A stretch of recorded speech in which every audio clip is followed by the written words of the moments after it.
What's up, everybody? Welcome to another episode of Yala, your thrice weekly podcast where we talk about the hottest news with a touch of what, Terrence? Good old humor. Good old humor, man. Wherever we can find it. Yeah, where we can find it. Been one wet weekend, right? Mm-hmm. I think woke up to the Very news wet. of this bungalow along Dunnan that had one of its walls just collapse on the road because of suspected flood. Billionaire walls. Billionaire walls. The 1% wall. Dunnan Road. The 1% wall. Yeah. But how was your weekend otherwise, man? Okay, rained out the whole weekend, pretty much. But in a good way or not a good way? No, it's never good when you have kids. You know, rain is always a tricky thing. How about your wedding? We'll do the weekly wedding. The weekly wedding. The wedding check-in. Got 3 weekends left, man. 3 weekends left. And how's your on a scale of 1 to 10? How much are you enjoying it right now? I would say on average maybe 4. 4. So it's dropped. The last time was like 6 or 7, right? It's dropped. Yeah, it's dropped. This week. in a TLDR, give a TLDR of what's the main problem or problems. Logistical and familial. Logistical and familial. It's familial. Sometimes that overlaps, right? Sometimes that overlaps. Yeah, familial word. But sometimes that overlaps as well, right? Yeah, correct. But like a lot of spanners in the works, all just coming now, Yeah. And yeah, so now just gotta chop off those task lists. The weekends are just I don't know where the days go anymore. Yeah. Because also, I mean, we are planning to have podcasts come out while we are while I'll be with my wedding and we're traveling a bit in December. So don't worry, we are planning that. Yep. And pre-recording some stuff. So yeah, you'll be able to hear us still in December. Yeah, that's right. Just as well to plug the podcast, right? I think we've been back at it for like at least a month already. And just a reminder that if this podcast is important to you or has touched you in any way, please let one person know about it.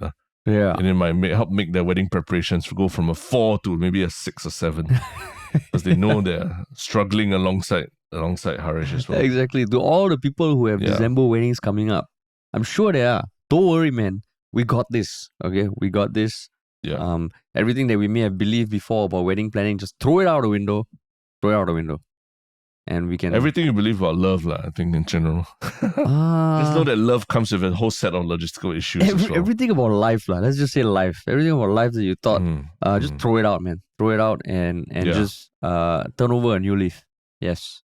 Yeah. Turn over a new leaf. A wedding leaf. But, I mean, that's quite in line with what we're talking about expectations of life and how they can be completely upended in just one week, right? Yeah. And the first topic is something that we thought about talking before, but I mean, I guess there are certain reasons why maybe it changed over these past few days, but it is about the topic of the 3 letters that you've probably heard float around in the news recently, and that is FTX. FTX. Yes. So for the uninitiated, maybe you want to give more of an intro about what FTX and the whole saga is about. Yes. So I mean, FTX is a crypto exchange, cryptocurrency exchange, where basically people can buy cryptocurrencies, trade cryptocurrencies, store their crypto assets on. And they are fucking huge. They are like a unicorn, maybe even a decacorn. They've raised a shit ton of money. It was founded by this one crypto protege called Sam Bankman-Fried. And it only started in 2019, and by 2022, it was the second biggest crypto exchange in the world. So it's huge. It's huge. But over the span of 1 week, since October, towards the end of October or early November, 7th November was the first shit hitting the fan. Since then, it has value has gone to 0, and it's just filed for bankruptcy in the US. Yes. And the ripples and shockwaves are huge because not only for company liquidating and all its assets assets getting like frozen or liquidated, there's shit ton of people who are impacted. Yeah. And I mean, it like just setting that context. I mean, it happened last week. What changed for you to want to talk about it today? Maybe I'm less into the whole crypto thing than you are. So initially when I saw this, I was like, oh shit, there's just so much to unpack from this whole thing. All of it sounds really like you have to be very closely following the crypto space to really really give a hoot about it. Like I didn't know what FTX was before all this. I had no clue at all. I think you know much more about it. So I was like, okay, I mean, maybe it's interesting for those who know about it, but not so interesting for those who don't. But I think the last few days as more news has unfolded, we realized that Singapore, a very big institution in Singapore, is also implicated in the whole thing, right? And everyone's still trying to uncover or unpack how much exposure this institution has to FTX. And in case you didn't really guess, that huge institution is Temasek Holdings. Yes, Temasek. So apparently Temasek Holdings was in fact, it led the last round of investment, right? In FTX, if I'm not wrong. Leading meaning that they probably put the biggest chunk and convinced other investors to put money in as well. Other institutional investors to put in money. Do you know how much Temasek put into FTX? Apparently, it's US 205 million. Apparently, as investigated by Forbes, lah. So I don't know. I mean, Forbes. It also appeared on Online Citizen Asia. So I don't think it's public, but basically a shit ton of money, lah.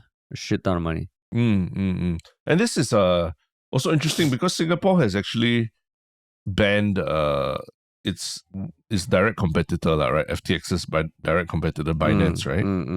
We've banned Binance exchange from Singapore. Yeah. So now the FTX has collapsed as well. It kind of seems like the exchange that that Singapore was a bit more friendly towards seems to have shit seems to have hit the fan. Yeah. So and Binance is a player in this whole thing as well, right? Yeah. So just now we went over the facts. Why I first caught wind of it last week was because I mean, so one of the podcasts I listen to, I follow him on Twitter. His name is Shan Puri, the host lah, and he has a very good job of distilling like very technical news into something a little more understandable. He runs a newsletter called the Milk Road, which talks about crypto. He's the founder of Hustle. So yeah, basically his podcast, he's a cool guy, funny guy. So he just tweeted something about how the CEO of Binance did a god level business move. Then I was like, oh, the CEO of Binance, he's quite a character lah. His name is Chang Peng Zhao. He has 7.5 million followers on Twitter, and he's quite a maverick lah almost. So what happened, right, was essentially when FTX was started in 2019, they received, I think over the course of the next few months or maybe a year, like 20% of their stake was bought by Binance. And the way this company, FTX, stored a lot of its assets was in its own token lah. You know, you've heard people create their own tokens, right?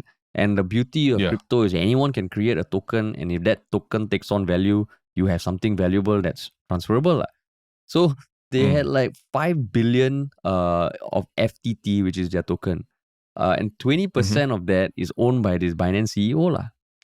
So on 7 November, apparently Binance caught wind that FTX was like spreading rumors of Binance and their accounts and shit like that. So all this guy did, right? He went on Twitter and said, "Okay, we've found out there's some rumors floating. I think we're just going to sell all our FTT." So basically, you have this big ass player, a very influential person, saying he's going to sell all his tokens that is propping up FTX. So, you know, when you see like a fucking like smart, you know, very influential guy sell, chances are there'll be a lot of people who sell also. So that absolutely devalued FTT to the point that FTX became devalued, and then it just became like a fucking snowball, and it just blew up the entire space lah. So that's why that's what started it, you know. And then a few days later, Binance said they are going to acquire FTX, And then with all the due diligence, and then after one day they said, no, this is too messed up. We're not going to acquire it. And now FTX is in the shit. And Sam Bankman-Fried, who's known as SBF, he's quite a legend in the space also lah. He's just a pariah now lah. Why is he a legend in the space? I mean, yeah, a lot of this you're saying is, I think people who know sort of a little bit of the ins and outs, it makes a lot of sense. But, you know, even for me, like, when I was first reading about this, it was just all going over my head. Like, who is this Sam Bankman-Fried, and why is he seen as such a, like what you say, a legend in the space? Yeah, so I'm not saying I see him as a legend, yeah, but he is seen as a legend because he's fucking young. He's only 34 right now. So when he started this, he was like a 30-year-old self-made billionaire, right? And he has all his quirks lah, you know, like he's got frizzy hair. He apparently takes investor calls while playing League of Legends, and that became a thing, no? Like apparently the BBC had this one article written by one of the big VCs where some investor was saying, you know, this guy, he's just a maverick, you know, like he was playing League of Legends on a call with us, and even then we invested 215 million into him. So it's, you know, kind of quirky, like he's a prodigy, like a bit eccentric. So he was that kind of character. So I had heard of him before because I think he appeared on Time.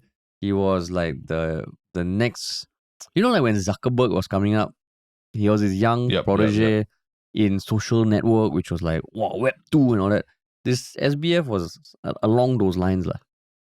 So now the repercussions is that it just makes everything that people have been warning about crypto real.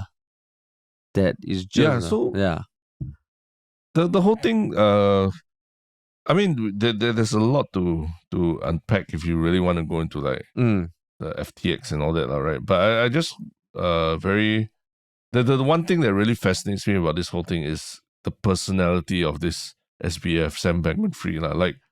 Because it appears that there was a lot of I don't know whether there's any criminal activity or what, but apparently he was using a lot of the funds from his crypto exchange to, you know, fund a lot of other things, like you know, risky investments by his crypto hedge fund and everything.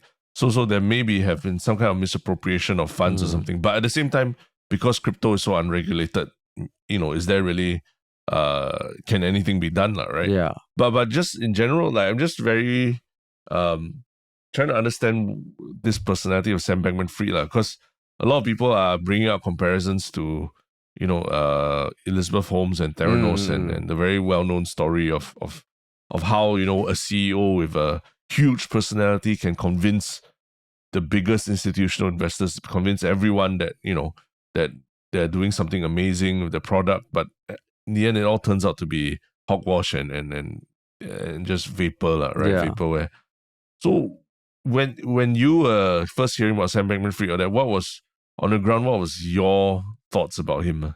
So I mean, I heard of him maybe like 2 years ago. I mean, I've always tried to just keep tabs of the space. I'm not like some big time investor or like, oh, got this startup thing on the side, crypto. I just find it very interesting and fascinating. But from the outside, right, it looks like this guy is really like the next Zuckerberg lah.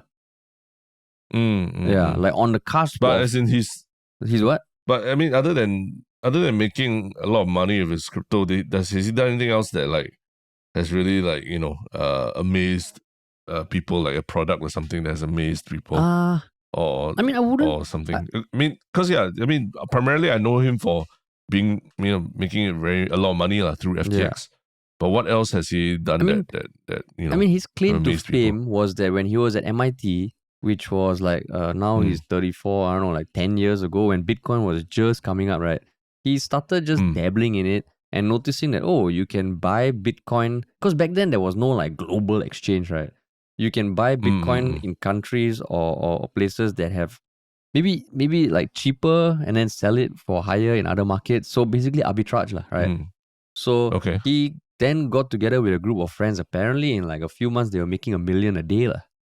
And then they started the Alameda research, and then slowly, it's like one of those things, you know, like Bitcoin or crypto had always been this underground thing, right? So you get these people that rise to the top. It's like, oh shit, he's building this shit. Blah, blah. That's how I think he came to prominence lah. And then in 2019, when he started FTX, he was already a well-known person in the space. As someone who was making a shit ton of money, fucking smart, and like just doing cool shit and living the dream. And then he also was a big proponent of the effective altruism or something, which is where you make as much money as possible with the goal of giving it all away to make the world a better place. So not only was he known as the king of crypto, he was the crypto white knight. Yeah. So yeah, isn't a lot of it, isn't it just, it's premised on him just having made a lot of money from being an early adopter of Bitcoin, right? But I mean, that's the whole thing. Like, I struggle, like when the comparisons to Zuckerberg or even Elizabeth Holmes come up, I'm like, I can understand the product that they're building, you know. Maybe I don't understand the business model or how to make it work financially and all that, right? But you can sort of see where the product they built has the potential to really, you know, change lives and make a lot of people's lives better around the world, in the ideal world. But with this Sam Bankman-Fried, I'm like, even as we're talking through this and I'm like watching videos of him talking about what you said, the effective altruism, it's like, wow, like what exactly is he doing to, you know, to make the world better or to make more money and everything? That's still a very huge question mark, even for me, after just reading a few articles about him and all that. I think it's one of those things that, you know, you and I both had a conversation with a group of friends who were all not from Singapore, right? A couple of them were from like South America or Central America, and they said that over there, crypto is super useful, because where their economic climate or their own currencies are fluctuating so much, crypto is quite a more stable. It's a stable way of transferring money, right?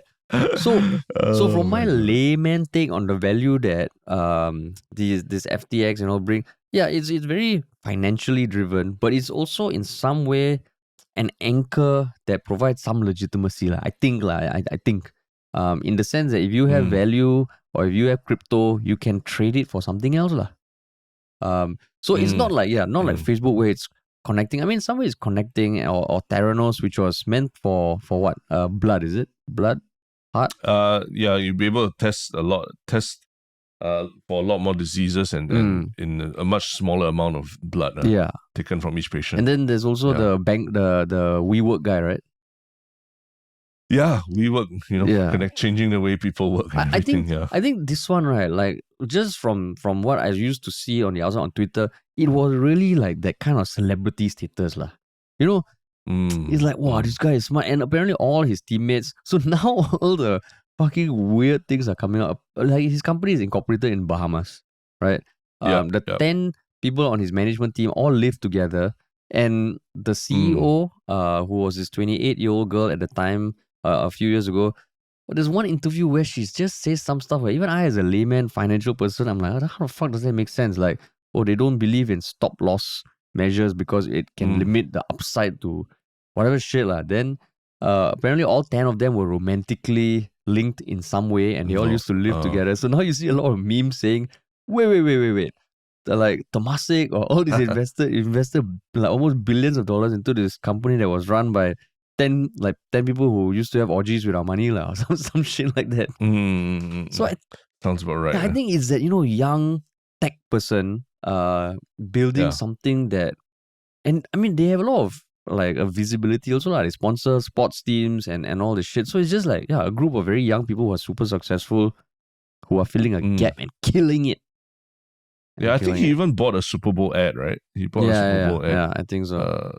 So it's just using a lot of the money to buy legitimacy, and it just in retrospect, you know, in hindsight, it just makes everyone who probably believed in him feel kind of duped, right? Feel kind of like you've had a wool pulled over your eyes. But in general, like when you think about someone like Temasek as well, getting into this, you would think Temasek they've hired really smart analysts, they have smart investors on their team, and you know, they know what they're getting into, but even they fell for the whole thing.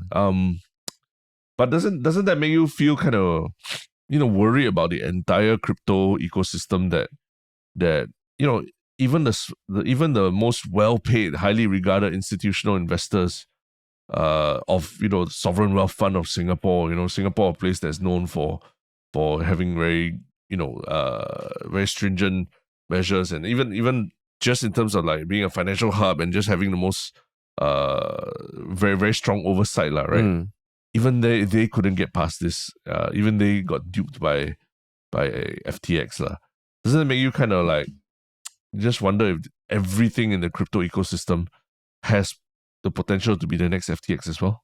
Yeah, I mean, like I do have a genuine interest in the crypto space just to see what the potential is, and I won't deny that. Looking at this, I'm like, oh fuck, I don't know a lot of things, and I am dabbling here and there. Then I'm like, oh shit, like here's this almost like behemoth which like is almost unsinkable lah. And then just in 1 week, boom, it's gone.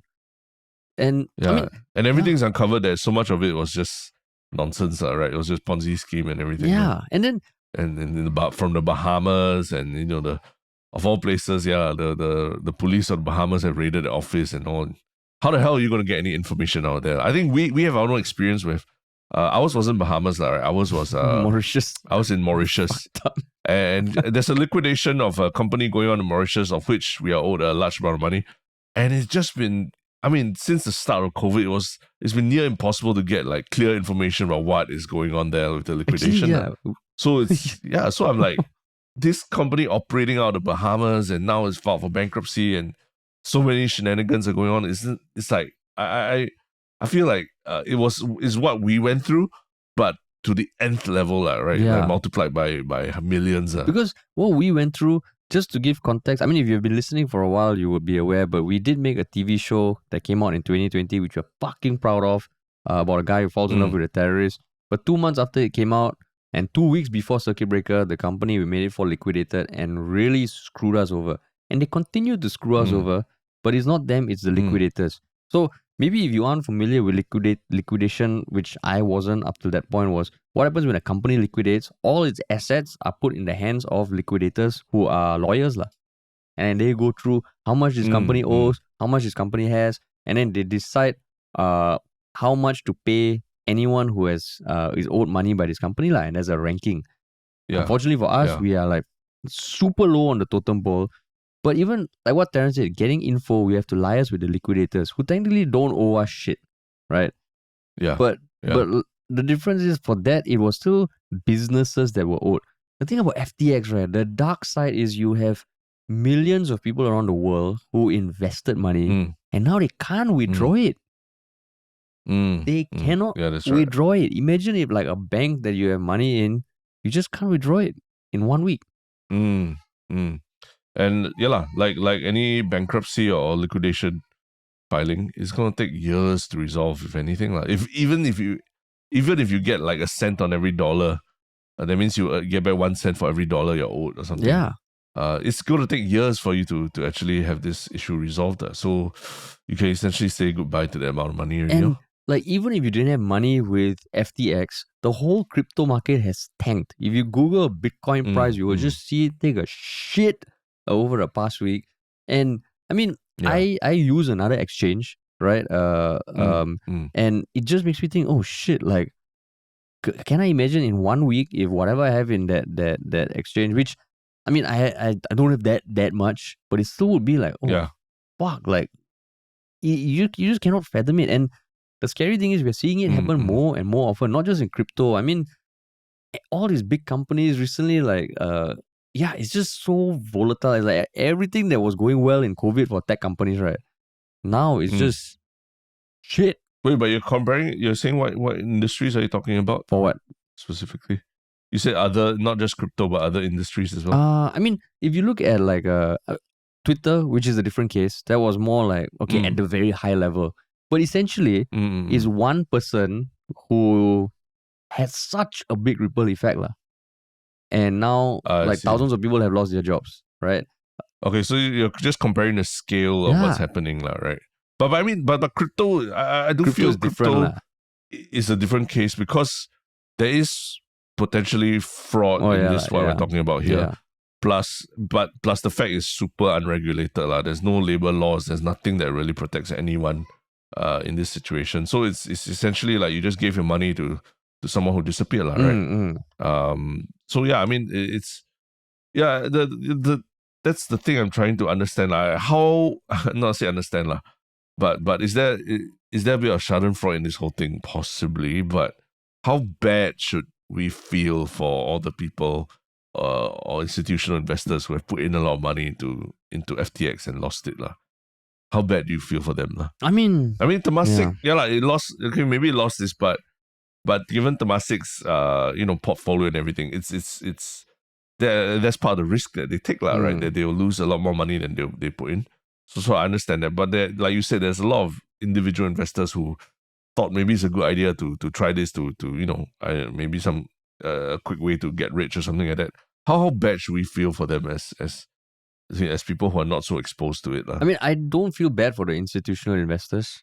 Okay. But for the retail investors, I do feel bad because even if you do your due diligence, which I mean, like when I open up an account with another exchange, I try to do my due diligence and I try to understand as much as I could. I think the same would have been for FTX lah, but this is just out of like the blue, and like you're never gonna know from the outside what kind of shit happens on inside, right? And like what you said, like, there's no regulation, so I don't know, there's no MAS stamp of approval or some shit. But the fact that it could operate in Singapore, unlike Binance, you would also think like, right? Yeah, that's fine. But what about you? Yeah. I mean, to some extent now, I used to think that, okay, there's so many institutions that are looking to put money in crypto now. There has to be some due diligence that they're doing that we're not, as a retail investor or just a layperson, you're not seeing that, right? Yeah. Whether it's the promise of what Web3 or crypto brings, but just the lack of any kind of oversight and the fact that money can just disappear overnight. And then I think, has there been news that now money, like I think the FTX itself has been hacked after its bankruptcy filing, and it's lost a whole bunch of money, and there are all these rumors swirling around, like whether SBF or Sam Bankman-Fried himself was involved in this hack, and where is he now? Everyone's trying to figure out where he is now. Is he in the Bahamas? Is he somewhere else hiding in Argentina? And all these kind of crazy stories coming out. It just sounds like, wow, everyone is just,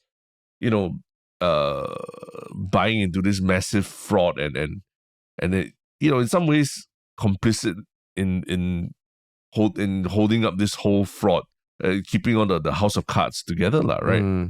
Where one institutional investor says, "Oh, this is safe. I invested this much," and another one says, "Yeah, I think it's safe. This since Temasek invested that much," and then people on the ground saying, "Oh, because Temasek invested, it must be safe." So it's something that everyone can put their money in.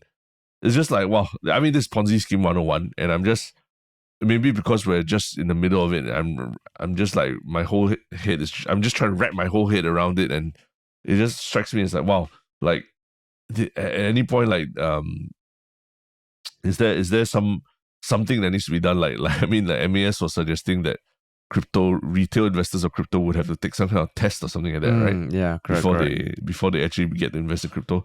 Like, do we really need to put in something to really protect the layperson from going through this? Because like you said, Temasek losing 200 million, that's chump change for them. But, a retail investor losing $2,000, that could be their savings for the whole year or something, It's tough. Yeah, 20,000, 2,000, whatever. It's a much bigger amount for a retail investor. So it's just, wow, I feel like, I mean, it's tough for them, but at the same time, they also just bought into the hype quite a bit more than they probably should have. But then, I mean, ultimately, the hype train for stuff never really kind of like, it has always been there. I guess crypto is a bit, is worse because it has no regulation. But if you look at our own liquidation story, right? Correct. Did we buy too much into the hype train of that company? But I always want to differentiate again, like, industries like Facebook, I mean, companies like Facebook or Twitter and all that, even what we did. Because, I mean, ultimately, we were still creating a product, right? We created something that exists, it's there, it has a value to some people and all that. There's a real product in place. But crypto, at the end of the day, like, when a lot of retail investors tell me they did their due diligence, all that, I'm also trying to understand, how much of the actual crypto product they actually understand as well. That's the part. Then I realized, when I asked more, then I realized that actually, I mean, I'm not trying to sound condescending or anything, but there isn't that much understanding of what crypto actually is like and what value actually is. But it's more of a, like a lot of people seem to be doing it. And a lot of people smarter than me seem to be doing it. So there must be something about it that's right. Yeah. And I don't want to sound condescending because I don't understand it. I totally don't understand it also. Yeah. So that's why I haven't dared to step foot in it. And that I may be a boomer in that sense, right? But it's just, I would just like to understand at least a little bit of the economics of the whole thing before putting any money in it. And I realized that a lot of people that I've spoken to about it, they don't understand it. Yeah. I mean, even for me, when I said just now the due diligence of that one exchange, that was about that company itself. If you ask me, like, the value of crypto and all, yeah, I can see the potential, but it is a bet. It's a bet on its value. And I think what makes it tricky, like what you said, right? If you invest in a startup like Theranos or something, you are investing in a product where the value, if fulfilled, what it is going to be. The thing about crypto, first, you need to believe in the power of crypto, which at this point in time, still not clear. And then you have to believe in the power of that exchange that is allowing you to trade the crypto. So it's like power times power, no? It's power squared. So the belief squared. Belief squared is fucking scary. Yeah. Correct. So what you're saying, you kind of need to believe in the whole direction that the whole entire cryptocurrency industry, exactly. You need to believe in the whole industry first. Then after that, you got to pick your players, right? Who's a scam and who's not a scam and all that. And so it seems like a lot of people, they skip that first part about believing whether cryptocurrency works. They just assume, okay, it has to work because so many people are in it. So I just look at the which one's a likely scam and which one's not a scam, Oh, this guy is backed by Temasek, so probably legit. And that's where we are at today, and that's why it's so like, wow. Yeah, man. It's tough, Yeah. It's tough, and like I mean, go back to what you said about how come like even Temasek can miss it. I think it's ultimately branding, right? You bring it down to the human level. Everybody has met this person who is like, wow, smooth and suave, and on the outside, damn charismatic, but you find out he's an absolute asshole, right? And that person might still be someone who's seen as popular, has many friends. But deep down you just see, and I think that's down to branding on an individual level, on a group level, on a company level. And right now, like crypto, there's a lot of hype, I mean, even people like Tom Brady, and like all these celebrities who are backing FTX. So it's just the whole thing is shaken, man. Does this make you even question a little bit of your own gut and judgment about these things as well? Because I tell you, because it does for me. I mean, there's no secret that you and I we've also tried to understand NFTs a bit more. In fact, we did a short run of a podcast called NFT with Bubble Tea with Andy Chen, right? Which we're taking a short hiatus from because of everything that's happening and even personal things that happen to us and all. So even with that kind of like approach to it, I went in with a much more open mind about like, okay, I think there's a potential for crypto to do a lot of good things like the blockchain and Web3, and it seems the story of it sounds great, right? But just watching this thing unfolding from me, I'm like, wow, have I also been complicit in this whole thing in just being kind of naive about talking about it and making it a thing when it really it's not ready to be a thing yet, How do you feel about it personally? I actually wouldn't say that it has made me really deep dive question my gut, because right from the start, even when I was dabbling in like buying some crypto and all, I knew that this could go south, or at least I told myself, this could go south. And if you look on a day-to-day basis, there are a lot of things that we ourselves are doing which could go south. So I think basing it on whatever info I had available, I had a gut feel, blah, blah, I knew there was some risk. So that was my approach. Because there have been times, I won't deny there have been times when, the it plunges, and then there's the whole buy the dip. I did think, hey, fuck, Yeah. it's now a good time to put in more. You know? Yeah. And that is where it gets fucking scary. That is where it gets damn scary because it's like a gambler's mentality coming in already, right? It's chala. And then you hear all these stories, you know, like overnight, wow, crypto. That's when it's very easy to go to the dark place. I think as long as you put in, or if you want to invest, you keep it diversified. You don't focus on any one thing.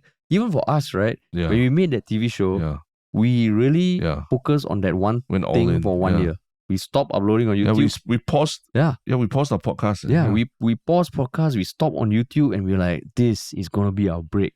And holy shit, the break came, but it was a different kind of break, lah. Yeah. Right.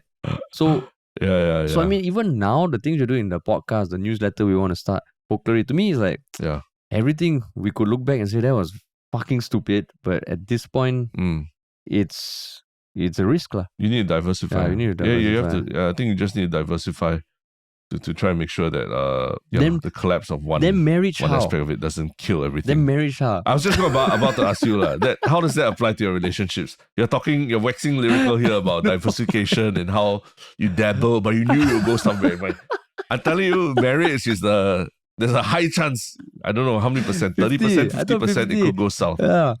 50% maybe in the US, but I think in Singapore a bit less. But still, high chance it could not work out. How are you going to diversify in this instance? You're going to dabble a little bit here and there. You're going to dabble a little bit, like send some DMs here and there. Hey, I'm getting married, but still think about those days. I go in with the risk that it could go south, but I still dabble. I still dabble.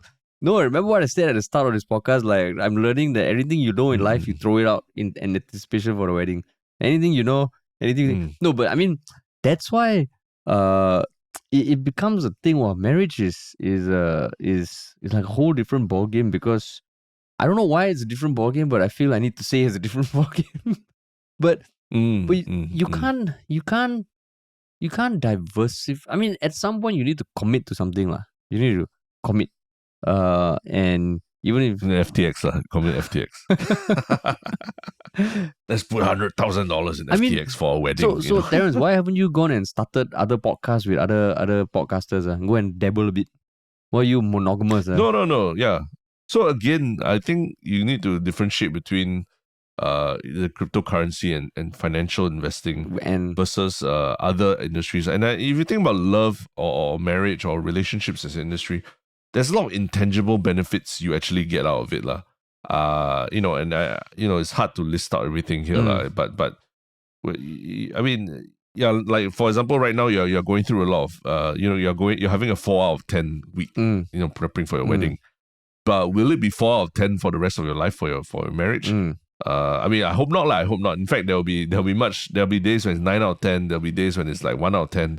But the truth is there will be days that are 9 out of 10, and those are the days that will take with you to your deathbed, lah. You'll be very happy thinking about your relationships and all that, lah. So I would say that there are still much more intangible benefits you get out of a relationship or a marriage or a wedding as a person, lah, than you do just purely financially from like investing in crypto, lah, right? Because crypto, if you're investing, more likely than not, you are just investing in it for the financial gain, lah. Right? I mean, maybe a little bit for the being part of a community that believes in crypto and all that. But first and foremost, your main metric is financial gain, lah.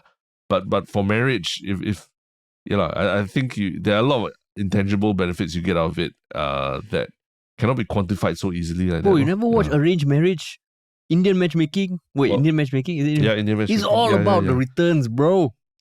Yeah. Indian matchmaking is, I think the big thing we learn about that is not about two individuals being matchmade. It's two families being matchmade, right?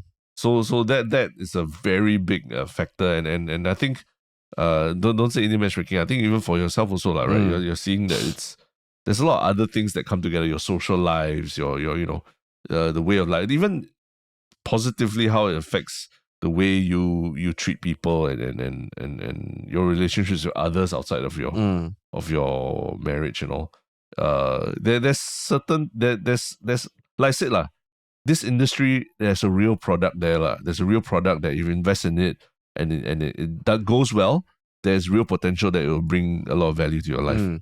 So it cannot really be compared to something like crypto where it's just for financial gain. Then you really need to think about diversifying and not being too attached to one particular platform. So while that was like a great ad for marriage, maybe tonight I should just try, go tell my fiance, we just did a podcast on FTX and wouldn't you agree that it's not good to put all our eggs in one basket? If we need to diversify. Yes, Harish, that's great. I'm like, okay, so on that note, I'm going to start dating again.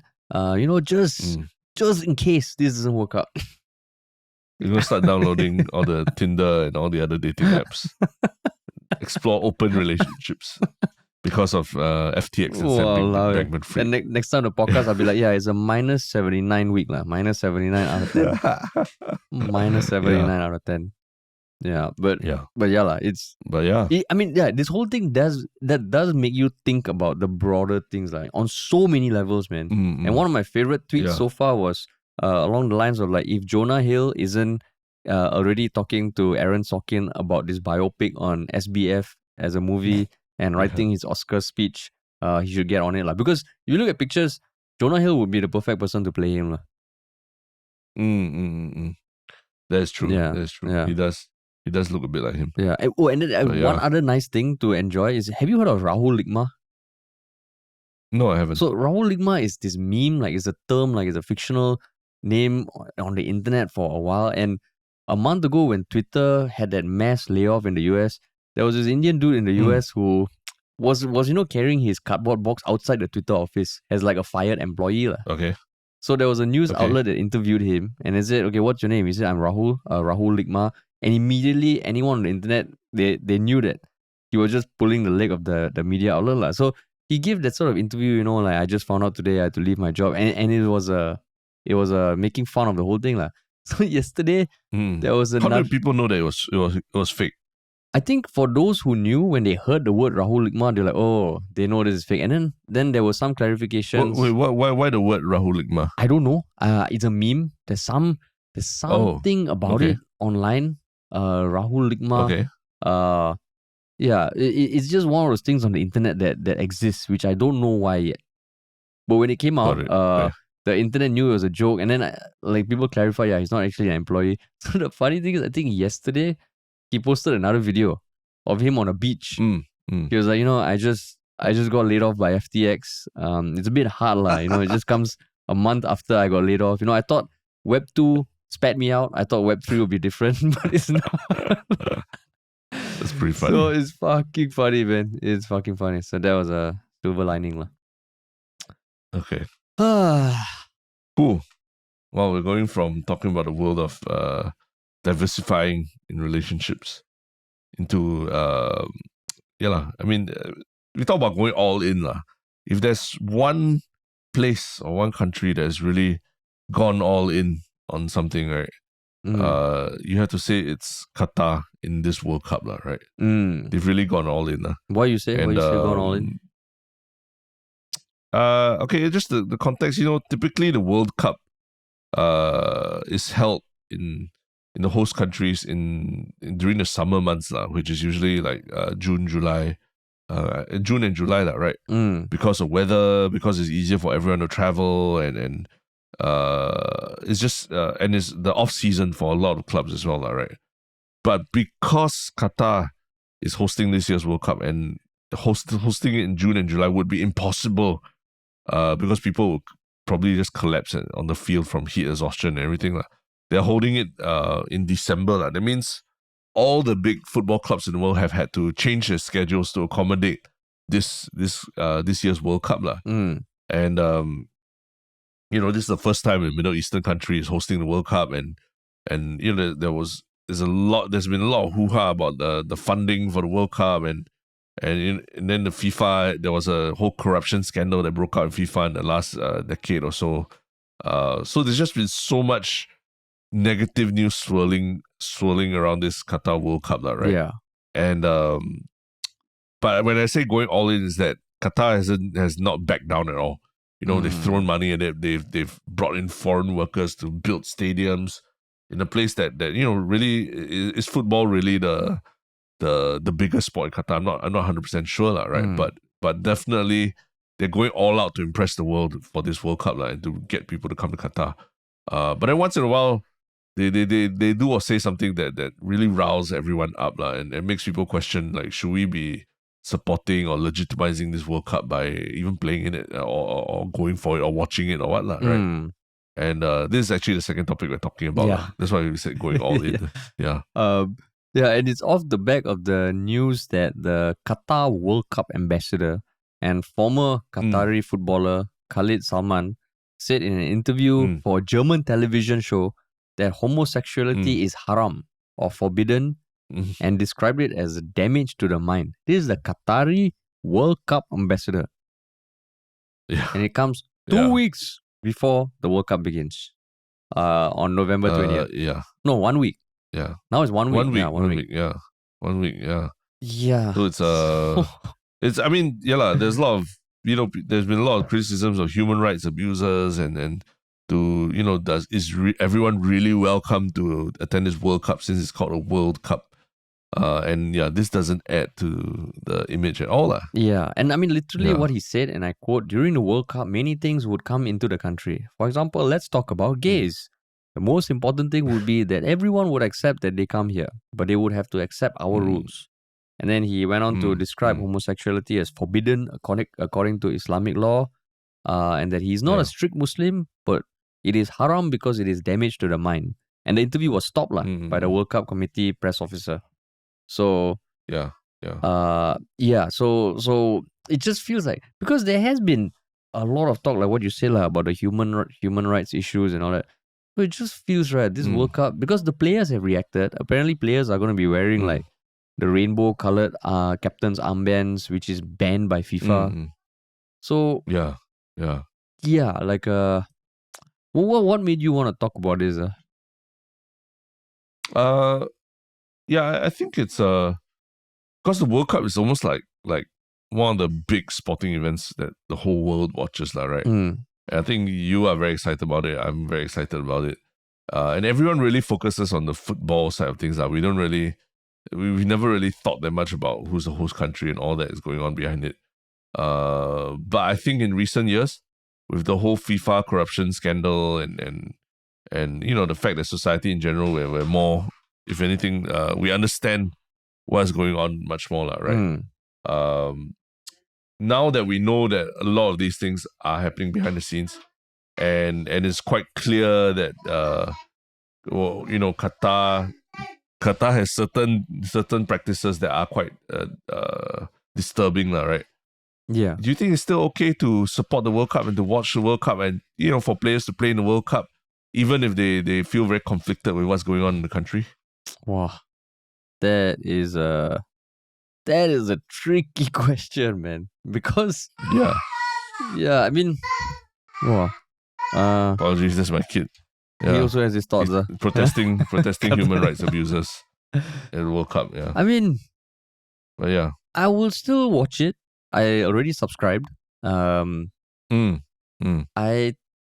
you're complicit in supporting the human rights abusers at the World Cup 2022. But technically, I'm not supporting Qatar's human rights abusers.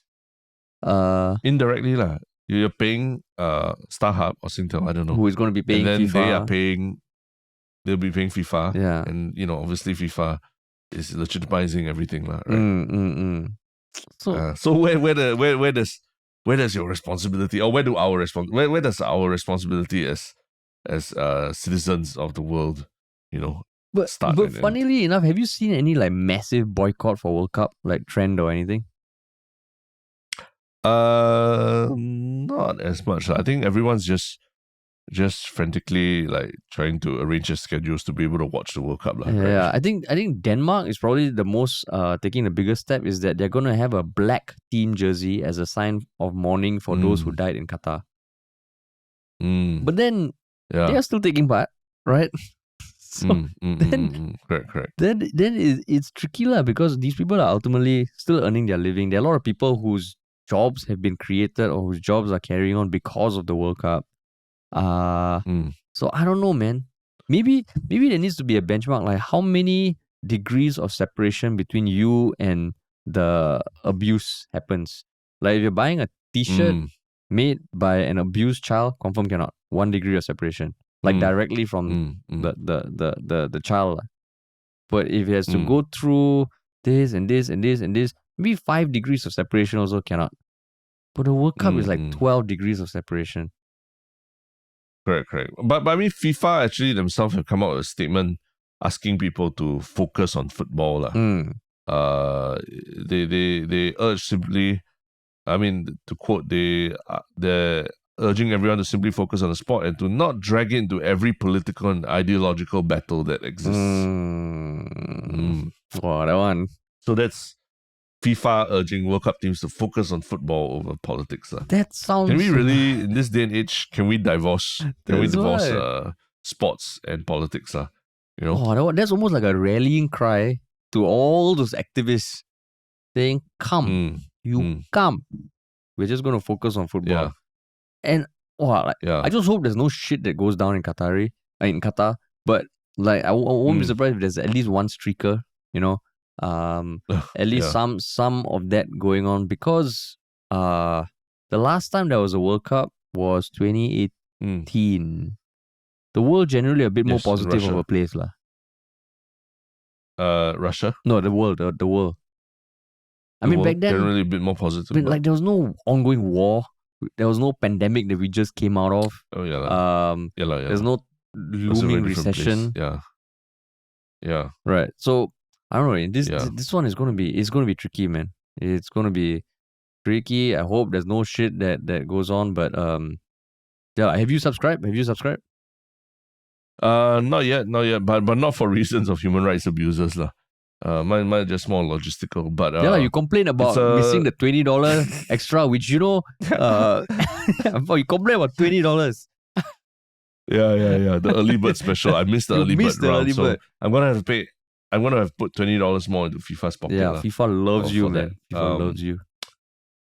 But yeah, I don't know, man. It's a very hard one, lah. Cause there's I think that, you know, nowadays the sporting world, there are people like LeBron James, right, who champion social causes and all. But at the same time, you know, a lot of people also call LeBron James out for why is he not speaking up about things happening in China, right? You know, when the NBA, because the NBA is very engaged with China, right? It's a very popular sport in China. So how come the NBA doesn't and LeBron James don't make a sound about it, right? When the US government is literally calling out China on human rights abuses and things like that, right? So can you really, you know, be a sports person that encompasses all the political and ideological battles of the world? I think if you do so, you probably would, you know, you'd not be able to play anywhere in the world at all, right? There's always some issue somewhere that you need to deal with. So yeah, is it really fair for us as spectators to insist that our sports people also carry these ideological battles with them onto the field? I think it's asking a bit much, lah. You know, so that's for the sports people, lah. Whereas, then when it comes to your national sporting team, all that, I guess there's a pros and cons for every country as well, whether they want to be involved in World Cup, right? Yeah. Like whether they would want to send a team, whether they would legitimize the event by sending a team and all that, and versus the importance and the national glory it brings when your country's team is performing well at the World Cup.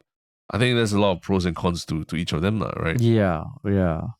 But that's why maybe it's definitely not black and white. Like what you're saying, that it's very grey, right? If you look at the net benefit, because then it can go to very dark places, no? Saying that, okay, the net benefit it brings the world at the expense of this small group of people, is it worth it? And then it becomes tricky, because if you look at it just utility, right, there can be an argument why, yes, it's fine.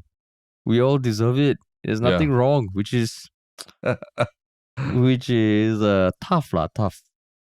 Because like what you said, to clarify, we're not trying to put a... Go finish it.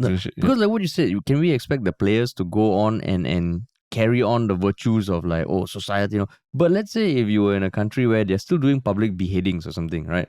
And the stadium was next to a public beheading square. Then if the players still play, they can be like, yo, you sure? Guys, you sure? Yeah. Right. So even that is not completely black and white. That's right. But yeah, we're not trying to put a crimp in your day by saying that you shouldn't watch the World Cup and you just want to lay back with when you just want to lay back with your potato chips and your beer and just sit back and just watch 22 very athletic people running on the pitch and all. We're not just saying don't partake in that lah. Maybe if anything is to be more informed, right? To read up a little bit about why people are unhappy about it. I mean, I want to recommend the new Netflix documentary called FIFA Uncovered. It talks a lot about the corruption scandal within FIFA and why there's so much. There's a very big backlash about when Qatar was announced as the World Cup host and all. I want to recommend everyone watches it, but it's not very exciting to watch. That's the sad truth. So I mean, I tried to sit through the first episode, and halfway through I was like, oh God, I can't do this anymore, you know.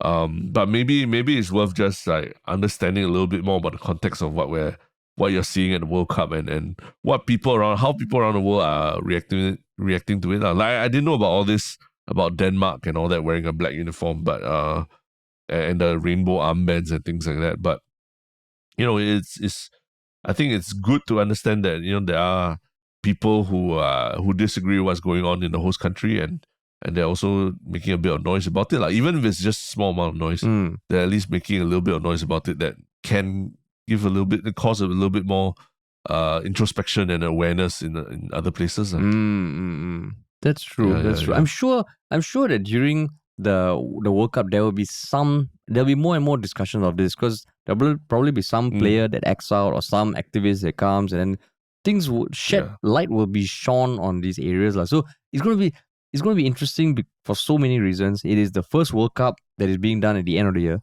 I think. Right? Yeah. Correct, there is the whole backdrop of Qatar and its human rights issues there. It's also probably the last World Cup for Ronaldo and Messi. Right? It's almost like the changing of the guard. So, just one thing in the middle that might be a bit difficult for me is my wedding. I think that might get in the way of the World Cup. So only the semi-finals and the final No, not so important matches right? Yeah. Everything else you can still watch. My fiance ever listens to this, I love you. That was just a joke. I'm excited. Yeah, but the thing is, I guess you could say that a lot of these things also wouldn't come to mainstream consciousness or come to light if there wasn't this spotlight shone on Qatar because of this World Cup, right? So it's in some ways more people understanding the issues might be a better thing as well. And rather than you know, and so countries like Denmark and the captains wearing the rainbow armbands, maybe that's a way to use, you know, to flip the problem on its head and use the platform as a way to spark discussion about issues, right? Yeah, maybe. Yeah. Maybe just the Qatari government will unveil during the opening ceremony. You know, we have now private mansions for every foreign worker that works in our country.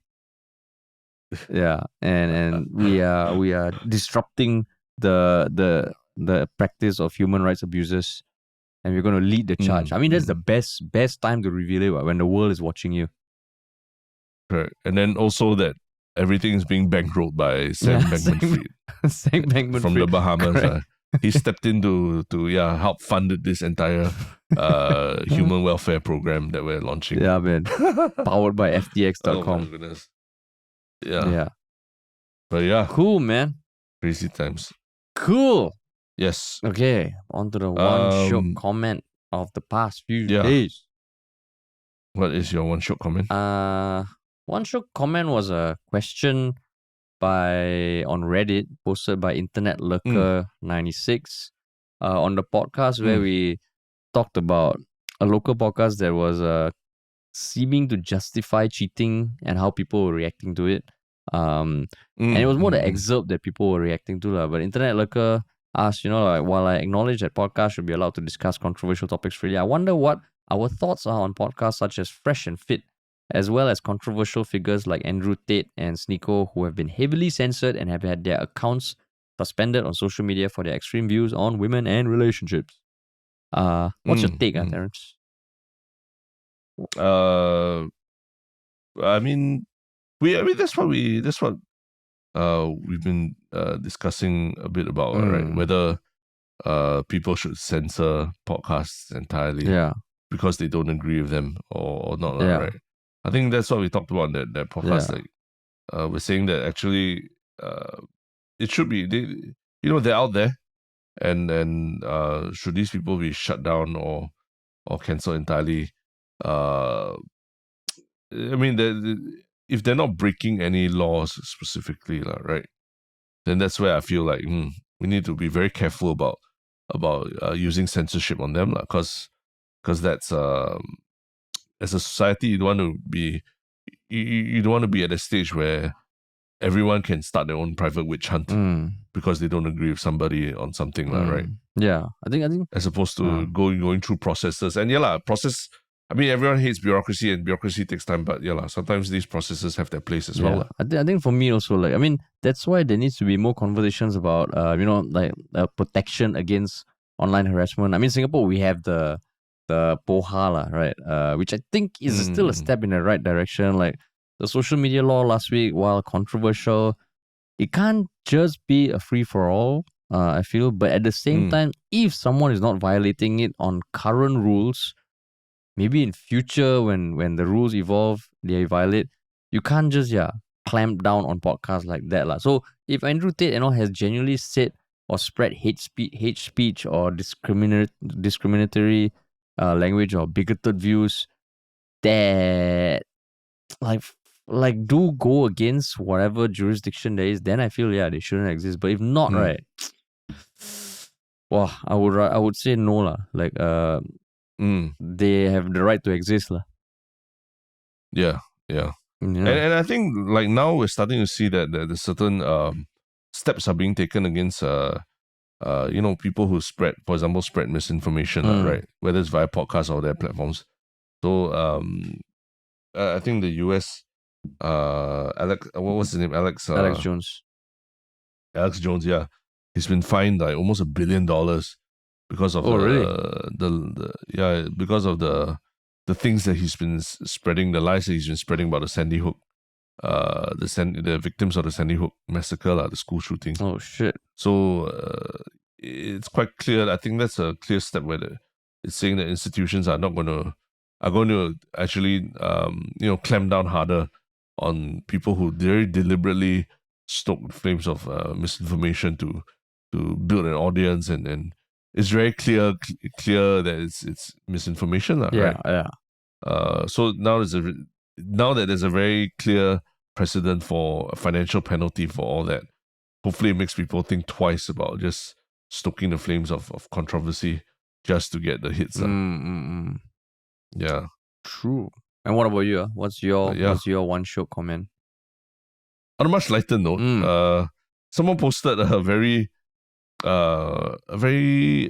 like hidden camera kind of style of video that he took from another subreddit lah.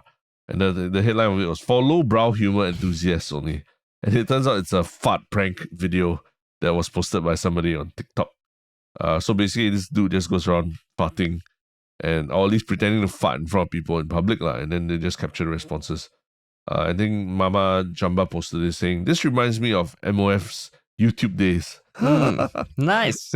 And coupled with the fact that it's for lowbrow humor enthusiasts only, it's a quite backhanded compliment, but a compliment nonetheless. We used to do a lot of those kind of on the street pranks back on the days on YouTube. I would say when pranks were a level beyond farts lah. Come on lah, dude, or do that. Yeah. No, it wasn't. Yeah, we didn't go as, we tried not to go as lowbrow as that, where it's just about farts. I mean, there were instances where we did farts, but usually it was part of a larger Did we ever do farts? prank we were trying to pull. Did we ever do farts? We did. Yeah, we did. We did. See, your collective, your memory has erased it. You're so ashamed of it that you've erased it and censored it already. We didn't do farts. We did. Oh, we did. I'll just remind you of a time that we were in NUS. Was it NUS or NTU? I can't remember. NTU, yeah. Oh, we did. We did. There were some wet farts that my God. that were pushed out there. I went online to look at the handheld fart noise generator. It's a you were a squeezy big thing. proponent of the handheld fart generator. Oh, yeah. So yeah, we've had those days. We've had those days of slightly more lowbrow humor. But if any consolation is that we didn't do a full video about it. Like, it wasn't just one full video. It was part of a larger series of videos. Yeah. That's true. Oh my God. So yeah. Self-censorship at work, folks. It's called, in psychology, they call this cognitive dissonance. Shut up, okay, don't give me all this. Get off your high horse, dude. Get off your high horse. When you try to, live, when there's a very uncomfortable truth that you have to live with in your brain tends to just block it out entirely, like that. Yeah. Yeah. True. Cool. Okay. On to the one Shiok thing. What's your one Shiok thing, man? Actually, my one Shiok thing is just this one of the UFC fighters that has become really popular lately. I'm not sure if you remember. At one point, I think one of your one Shiok things was this fighter named Israel Adesanya, right? Yeah, and he's been one of the best fighters in the sports in the last few years. Although yesterday he literally just lost his fight yesterday, so he lost his title yesterday. So Israel Adesanya, I think at that point when you brought up this one Shiok thing, he was about to fight this fighter named Paulo Costa, who's like he's a Brazilian with a Greek god of physique. Almost looks like he comes out of a some anime like anime story or something like that from One Piece.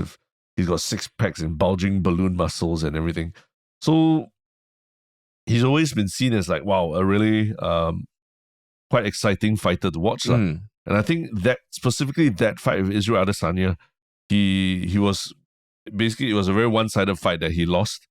And everyone was like, oh, okay. Everyone got off his hype train and they just felt like, oh, this guy has just been exposed. He's not as dangerous as everyone thinks he was, and also, and then after the fight, he came out with a lot of excuses about why he lost. He said he couldn't sleep the night before and he drank a bottle of wine. And everyone was like, what the fuck is this guy saying? Like, if he really did that, that's damn stupid. Like, why would any fighter drink a bottle of wine the night before a big fight? So I think at the point of time, he lost a lot of fans. A lot of people got off his hype train. A lot of people thought he was done and they're not going to follow him anymore. But actually, in the last few months, he's actually become one of the most popular fighters on the UFC roster. And it's not because of stuff he does in the ring. It's the stuff he does outside the ring. Like, he's on Twitter and he's on social media, and he's created this persona of himself as like a Brazilian fighter who's like looks like a Greek god, but speaks really terrible English but just has a really good sense of humor. Just a very funny, earnest sense of humor, and he loves posting memes and everything. And he's just become like maybe one of the top 1 or 2 most popular fighters in the UFC just off the back of posting memes and just being funny and doing stupid things and doing silly things during interviews. So his Twitter handle is like I think the meme god Borrachina. Yeah, he's Borrachina. Borrachina, yeah. So actually, I just started following him, started watching his interviews, and I'm like, oh my God, this guy is like, he's hilarious, he's so funny, and nobody knew that he was so funny before. I think because previously he was trying to sell the persona of being like the bad guy super villain thing, so he was very serious and like swaggering around like Conor McGregor. But now that he's just thrown that entirely out of the way, and I've heard this had something to do with a change of management. He's thrown that out the window. He's just lets loose and be himself on social media, makes fun of himself, makes fun of people, trolls people who take themselves too seriously. He's just become so funny, and everyone just loves following his memes and watching his things.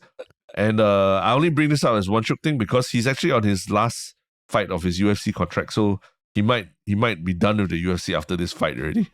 But it'd be very interesting to see what he does after that, because now he's built up all this popularity and social media, and he's one of the most funny, most beloved fighters on the roster. But yeah, and it's just interesting to see how your fortunes can change just from being a goof on social media. You know? Yeah, what are you laughing at? Some of his tweets. Yeah, it's hilarious, and it's just coupled with like the funny stuff. He's just like, I mean, he's very big and jacked, and just the way he pronounces, like, it's very important to be strong and jacked and things like that. There's just people just like found so funny, and they're just making memes about it everywhere. Like 2 days ago, his first tweet, somebody told me we need to be nice with Indians. Then a few hours later, where can I buy Indian mascot? Then a few hours later, please not consider the last post. I will do new one fixed.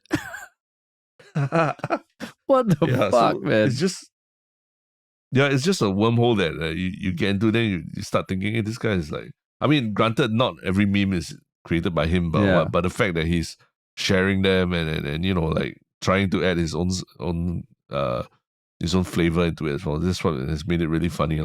And it's provided a lot of laughs. Even for me, when, the last couple of months, when at points I felt very down and all that, I felt like, hey, this guy's thing was making me laugh at certain points as well. Yeah. Fuck, man, who would have thought? Yeah. So it's quite a. I mean, people who follow the sport, I think they are aware that there's this undercurrent going on where suddenly for just the strangest reasons, he's one of the most popular fighters. Everyone wants to see him like fight big fights because of that, because of his social media game. Yeah. Wow, that's crazy. Oh, cool. Yeah. My one Shiok thing is also sports related. It's also sports related. It's kudos to Straits Times. They did a cool interactive website dedicated to Lo Kian Yu's Smash. The badminton player. This is off the back of him being ranked number 3 in the world last week. He won the Sportsman of the Year. And this website is one of those, as you scroll, and it just details like the mechanics of his leap. It's like what we have seen be done for like Ronaldo and all.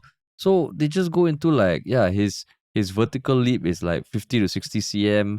When he smashes, then they show in slow-mo coupled with some animation. When he smashes, the tip of his racket is at 3.3 meters. The shuttlecock, he can smash a shuttlecock at more than 400 plus kilometers an hour, What the fuck? Wow.